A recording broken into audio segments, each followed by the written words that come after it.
못했습니다. 에베소서는 그 대상이 에베소 교회 성도들인데요. 에베소 교회 성도들이 대부분 이방인들로 구성이 됐습니다. 이방인들로 구성됐고 오늘날로 말하면 신앙이 그렇게 많이 성숙하거나 또 믿음의 뿌리를 내린 그런 교회는 아니죠. 우리가 보면 사도 바울이 에베소 교회를 한 2년 이상 잘 목회를 했던 것 같아요. 그러다가 주후 67년 이전이죠. 67년 이전에 사도 바울이 로마의 감옥에 갇혀요. 그러니까 에베소 교회가 이방인들로 구성된 데다가 믿음이 성숙한 사람들도 아닌 데다가 그러니 이 에베소 교회 성도들이 낙심을 하죠. 그 13절에 보면 그렇죠. 13절에 그러므로 너희에게 구하노니 너희를 위한 나의 여러 환난에 대하여 뭐 하지 말라고 그래요? 낙심치 마라. 그러니까 많이 낙심하고 있었던 것 같아요.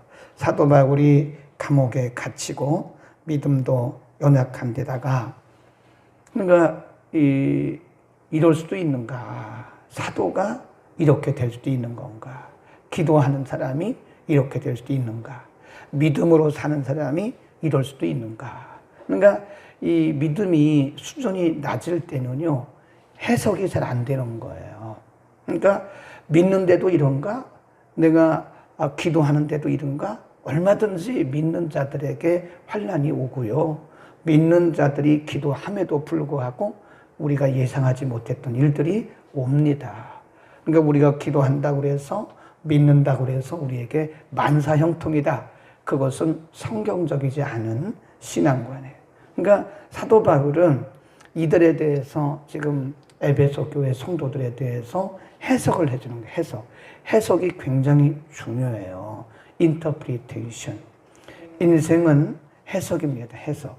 그 인생이 해석을 잘못하면 이게 엉뚱한 방향으로 가는 거예요. 사도 바울이 자신의 투옥 사건, 로마의 감옥에 투옥된 사건에 대해서 해석을 한 것이 지금 3장 1절에서 13절의 말씀입니다. 그러니까 이방인이었던 그리고 믿음의 경륜이 얕아서 아직 성숙하지 못했던 에베소 교회 성도들은 해석이 안 되는 거예요. 그러니까 절망하고 낙심하고 우왕좌왕하는 거거든요. 그 당시 사도였던 그 교회를 목회했던 사도 바울이 자신의 투옥된 사건을 해석을 해주는 거예요. 이게 굉장히 중요하다니까요. 해석이 잘못되면 우리가 이게 본질을 흐려요.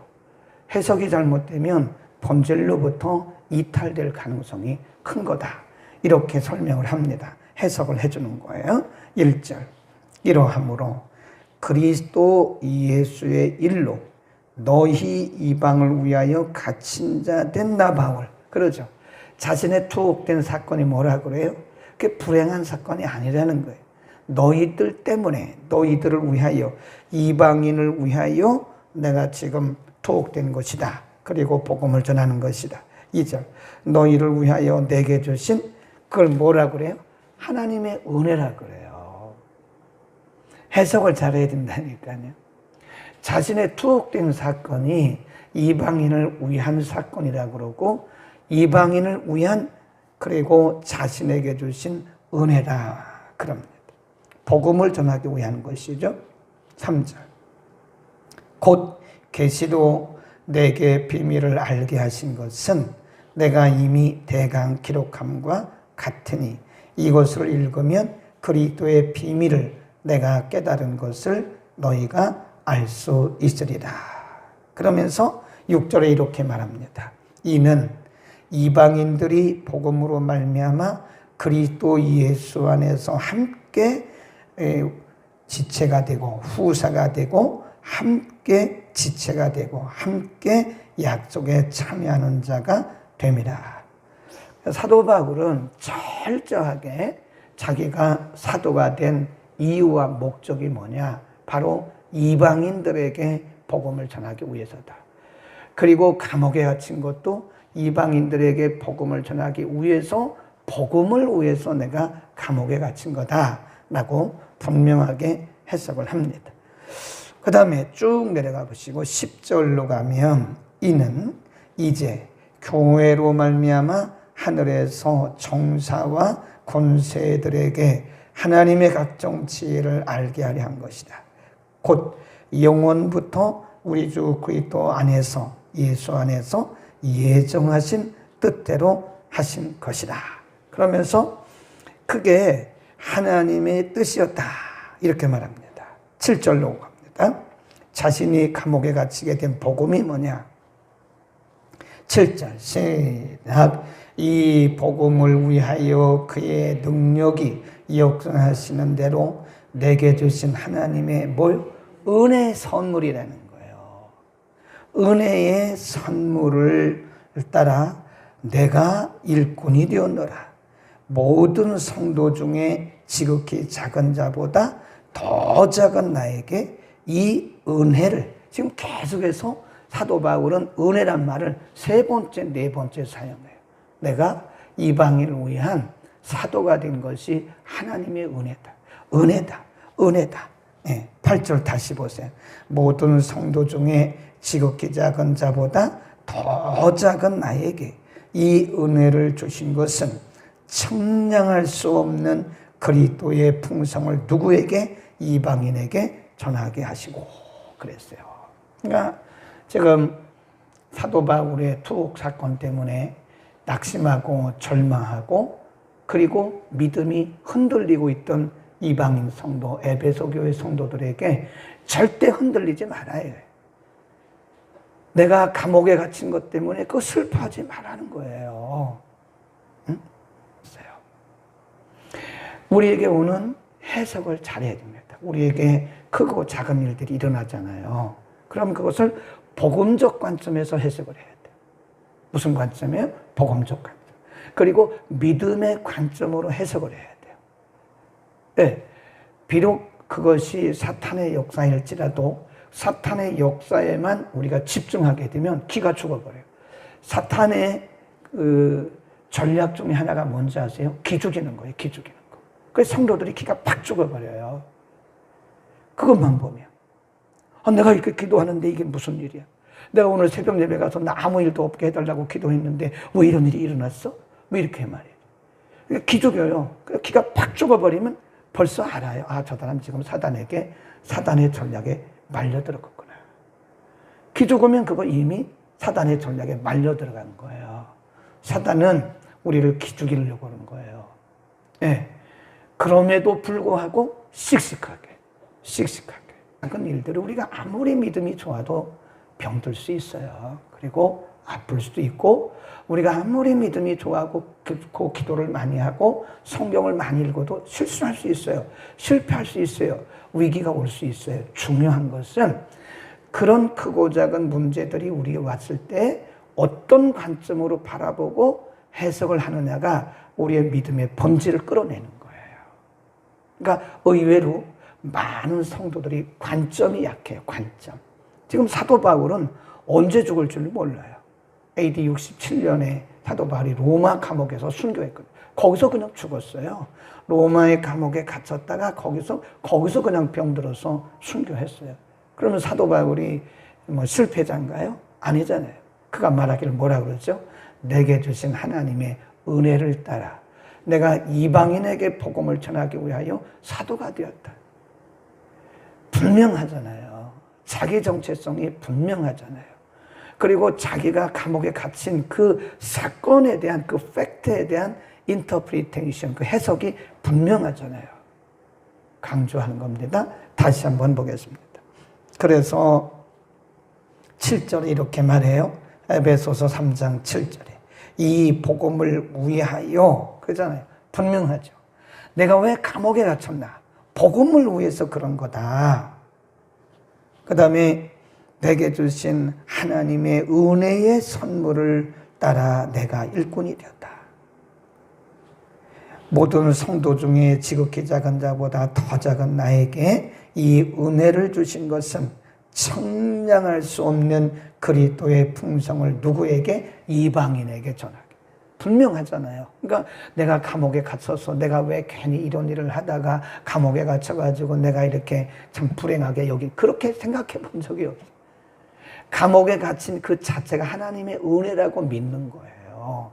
그게 복음적 관점이고 그게 신앙적 해석이라고 말을 하는 거예요. 아멘.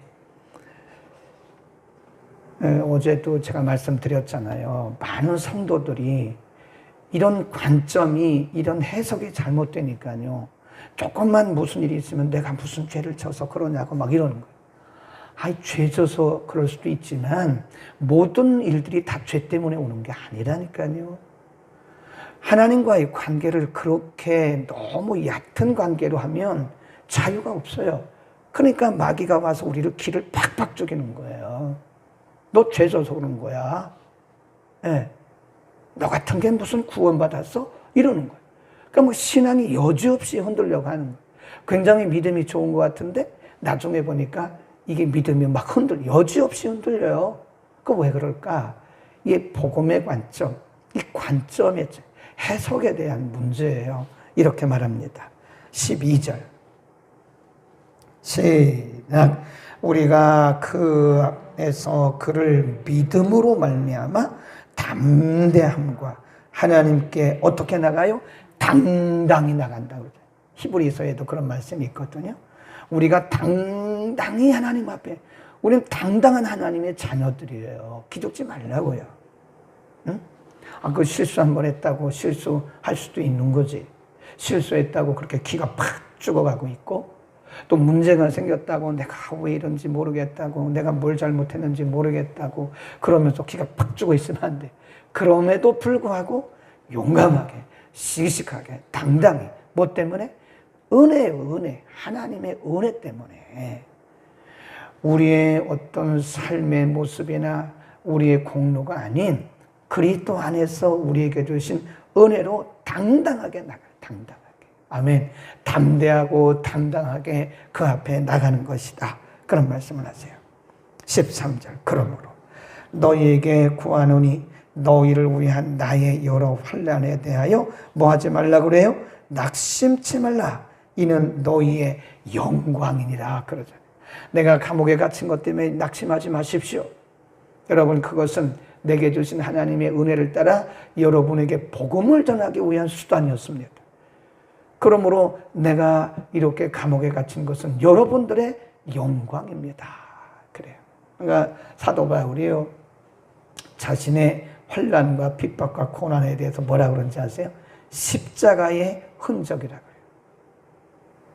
많은 사람들이 사도 바울에 대해서 부정적으로 얘기를 했어요. 그 당시에. 사도 바울의 사도권에 대해서도 부정적으로 얘기를 했어요. 근데 사도 바울이 한 얘기, 여러분, 나에 대해서 더 이상 그런 말 하지 마십시오. 나는 예수 그리스도의 십자가의 흔적이 내 몸에 있습니다. 그래서 아멘. 우리는 복음적 관점을 가져야 됩니다. 그리고 이 신앙적 해석을 잘해야 돼요. 오늘 우리가 여러 가지 일들을 경험할 수 있거든요. 우리가 경험하는 그런 일들을 복음적 관점에서 바라보고 신앙적 해석을 해야 된다. 아멘. 그리고 신앙적 관점으로 인터프리테이션을 잘해야 돼요. 해석을 잘못하면 우리 신앙이 3000% 빠져, 3000%. 엉뚱한 길로 빠질 수 있는 거예요. 이게 에베소 교회 성도들에게 낙심하지 마십시오. 이것은 여러분의 영광입니다. 여러분, 지금 내가 감옥에 갇힌 것 때문에 슬퍼하고 낙심하고 있는데 그거 하지 마세요. 오히려 여러분의 영광입니다. 내가 로마의 감옥에 갇힘으로 복음이 더 빛을 드러낸 것이고 진보가 일어난 것이고 여러분에게는 영광입니다. 지금 에베소 교회 성도들은 거꾸로 생각한 거잖아요. 사도 바울이 감옥에 갇히니까 슬픈 일이다. 믿는 사람들에게 왜 이런 일이 있느냐 낙심했잖아요. 근데 바울은 그걸 다시 해석을 재해석해 준 거예요. 여러분의 영광입니다. 기도하겠습니다. 거룩하신 우리 아버지, 오늘 사도 바울이 로마의 감옥에 갇혀 있으면서도 조금도 기죽거나 낙심하거나 염려하거나 슬퍼하지 아니하고 오히려 바로 이 일 때문에 내가 하나님의 은혜로 하나님의 사자가 되었다고 복음 전하는 자가 되었다고 설명하면서 슬픔과 낙심에 빠져있던 에베소 교회 성도들을 위로한 것을 상고했습니다. 거룩하신 아버지, 우리에게도 사도 바울과 같은 복음적 관점과 신앙의 해석을 할 수 있는 영적 능력을 허락하여 주옵소서. 우리 원수 마귀 대적 날마다 우리를 기죽이고 우리를 실망에 빠뜨리고 우리를 연약함에서 혼돈케 하기 위해서 여러 가지 전략으로 우리에게 다가오지만 우리가 믿음으로 바로 해석하고 복음적 관점으로 바로 바라봄으로써 하나님, 우리가 날마다 씩씩하게 승리하게 하시고 담대히 그리고도 당당하게 하나님의 자녀의 권세를 누리며 살아가게 하옵소서. 오늘도 많은 사람들이 피해를 입지 않도록 큰 태풍으로부터 이 민족, 이 백성들을 지켜 보호하여 주옵소서. 하나님, 지금도 고열과 그리고 호흡곤란, 통증으로 고통당하고 있는 박영희님을 하나님 불쌍히 여겨주시고 그동안에 하나님을 멀리 떠났던 것들을 회개하며 하나님 앞에 이제 바로서 남은 인생을 믿음 안에 살아가도록 귀한 딸에게 한 번 더 기회를 허락하여 주옵소서. 예수 그리스도의 이름으로 기도드립니다. 아멘.